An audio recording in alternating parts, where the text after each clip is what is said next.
Kaya sana maging vigilant at magbantay itong Baguio. Sana mahuli siya dito. Ganito na lamang ang nasabi ni MJ, hindi niya tunay na pangalan, matapos na mabiktima ng peking resibo na ginamitan ng AI ang kanyang resto bar sa Baguio City noong Miyerkules, June 3. Sa kuha ng kanilang CCTV, makikita ang grupo ng individual na ito na kumakain. Inahalimbawa pa nga ito ng staff ni MJ na mistulang pamilya lang. Nag-take out pa nga ito.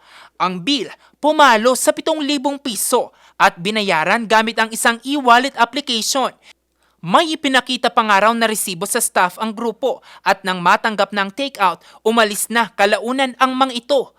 Yun lang, nang i-audit na ng resto bar ang kanilang kita, dun na nalaman na ang transaksyon at ang mga resibo, peke pala. Sabi ko walang pumasok.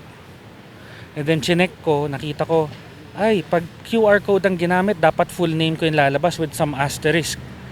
Pero yung pinakita sa akin na bayad is partial name ko na walang asterisk, tapos hindi pa capital letter yung sa last name. So nagtaka na ako. Pero bago pa sila mabiktima, isang restaurant na rin pala ang nabiktima ng hocus-focus ng grupo.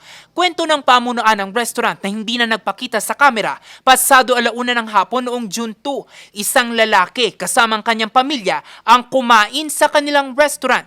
Higit 7,000 rin ang halaga ng kanilang na-order.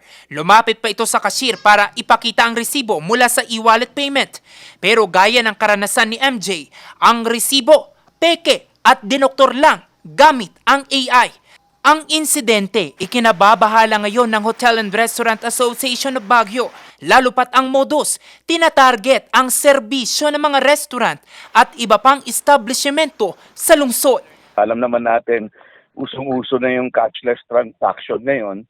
So you have to make sure that pumasok muna sa account mo yung bayad online before you allow these people to leave your place. Bukod sa restaurant, target din ng grupo ang mga hardware. Katunayan, isang report na ang natanggap ng Baguio City Police Office Station 10 na may kaugnayan sa peking resibo kung saan 65,000 pesos na halaga ng hardware materials ang nanakaw nito lamang June 1.